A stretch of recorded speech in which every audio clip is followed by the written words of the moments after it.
Bonjour à tous, j'espère que vous allez bien. Ici Hélène Chetting, coach de dirigeants et de managers. Peut-être ceux qui me connaissent déjà savent que je travaille sur la bienveillance managériale et décisionnelle.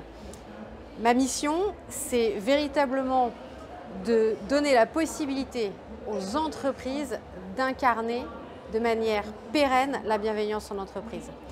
La bienveillance, si je devais le résumer, ce serait, et si cette vidéo devait s'arrêter là, ce serait ne fais pas aux autres ce que tu n'as pas envie qu'on te fasse.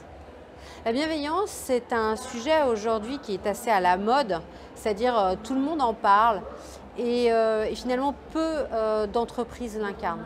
La bienveillance, qu'est-ce que c'est?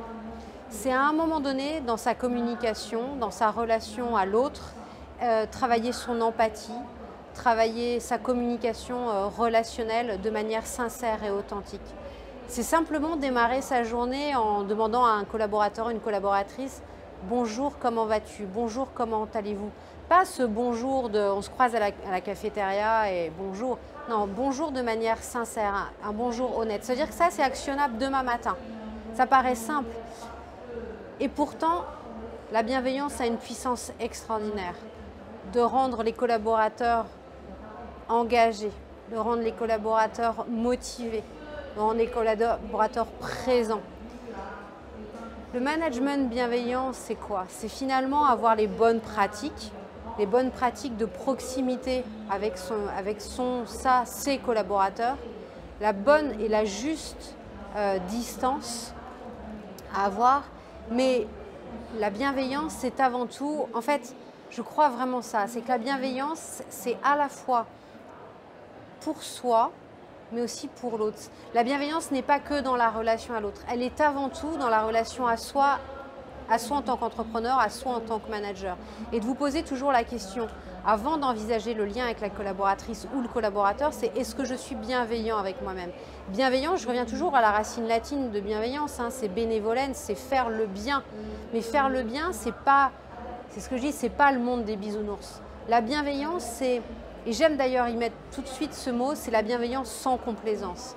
C'est-à-dire la bienveillance dans un cadre. Parce qu'on est tous là, chefs d'entreprise, entrepreneurs, managers, à mener des objectifs économiques, financiers, qui sont là, qui s'inscrivent dans une réalité. Donc cette bienveillance, elle doit être au service de projets. Cette bienveillance, elle doit s'exprimer dans votre quotidien et elle doit être un véritable atout, une force et incarnée.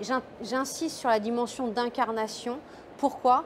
Parce que si ça reste des belles chartes faites au travers de process dans les ressources humaines, ça ne restera que dans cette dimension intellectuelle. La bienveillance doit s'incarner dans le cœur, dans le corps. Je vais loin quand je dis ça, hein, j'en suis complètement consciente et j'assume. De soi déjà et ensuite de l'autre. Donc si vous devez repartir avec quelque chose de cette vidéo, c'est ça, c'est cette phrase qu'on a dans le langage populaire qui dit « Je ne fais pas aux autres ce que je n'aimerais pas qu'on me fasse ». Je vous souhaite d'incarner la bienveillance, je vous souhaite de la vivre au quotidien et je vous dis à très bientôt. Bye bye.